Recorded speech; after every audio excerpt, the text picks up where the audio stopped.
మందుల దుకాణం, departmental store, mega malls వంటి చోట కొనుగోలు చేసినప్పుడు బిల్లింగ్ సమయంలో ఫోన్ నంబర్ అడుగుతుంటారు. తప్పనిసరి కానప్పటికీ రివార్డు పాయింట్లు వస్తాయని కొందరు, నంబరు ఇస్తే ఏమవుతుందిలే అని ఇంకొందరు ఇచ్చేస్తుంటారు. నేరగాళ్లు ఈ డేటాను కొనుగోలు చేసి అమాయకులను బోల్తా కొట్టిస్తున్నారు. ఢిల్లీ శివారున ఉన్న నోయిడాలో తాజాగా ఇటువంటి ఘటనే వెలుగులోకి వచ్చింది. ఓ మెగామాల్ నుంచి 2500కు వినియోగదారుల ఫోన్ నంబర్లను కొనుగోలు చేసిన ఇద్దరు వ్యక్తులు అక్రమంగా కోట్లు సంపాదించారు. గత ఏడాది కాలంగా సాగుతున్న ఈ ఘరాన మోసాన్ని తాజాగా పోలీసులు ఛేదించారు. నోయిడా సెక్టర్ 51లో అనధికార కాల్ సెంటర్ను ఏర్పాటు చేసి ఆశీష్ జితేంద్ర 9 మంది మహిళా సిబ్బందిని కూడా నియమించుకున్నారు. ఢిల్లీలోని ఓ మెగామార్ట్ సిబ్బందికి 2500 ఇచ్చి 10,000 మంది వినియోగదారుల ఫోన్ నంబర్లు సేకరించి ఆ మహిళలకు ఇచ్చారు. తక్కువ పెట్టుబడితో ఎక్కువ ప్రయోజనాలు కలిగేలా వివిధ బీమా పాలసీలు ఇస్తామంటూ అవతలి వాళ్ళు బీమా పాలసీ తీసుకునేలా ఒప్పించడమే వీరి పని. ఎక్కువ మందిని ఒప్పిస్తే ఎక్కువ జీతం ఇస్తామని ఆశ పెట్టారు.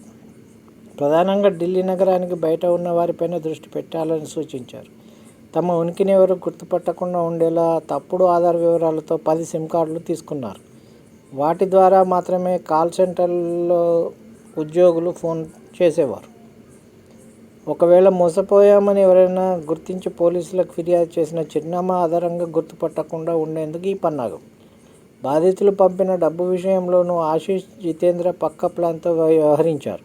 కర్ణాటకకు చెందిన అరవింద్ అనే వ్యక్తి బ్యాంకు ఖాతాను నెలకు రూ10,000 చొప్పున అద్దెకు తీసుకున్నారు. పాలసీలకు ఆకర్షితులైన వారిని ఆ ఖాతాలో డబ్బు జమ చేయాలని కోరేవారు. డెబిట్ కార్డు సాయంతో ఆ డబ్బులను విత్డ్రా చేసుకునేవారు. కొందరు స్థానికులు పోలీసులకు ఫిర్యాదు చేయడంతో ఈ గుట్టు రట్టయింది. కాల్ సెంటర్లో సోదాలు నిర్వహించిన పోలీసులకు నలుపు రంగు డైరీ దొరికింది. గత ఏడాది కాలంలో జరిగిన ప్రతి లావాదేవీ వివరాలు అందులో ఉన్నాయి. కోట్లలో జరిగిన మోసాలను చూసి పోలీసులు విస్తుపోయారు. ఆశీష్ జితేంద్రలతో పాటు అక్కడ పనిచేస్తున్న 9 మంది మహిళలను పోలీసులు అరెస్టు చేశారు. మోసం తెలివైపోయింది.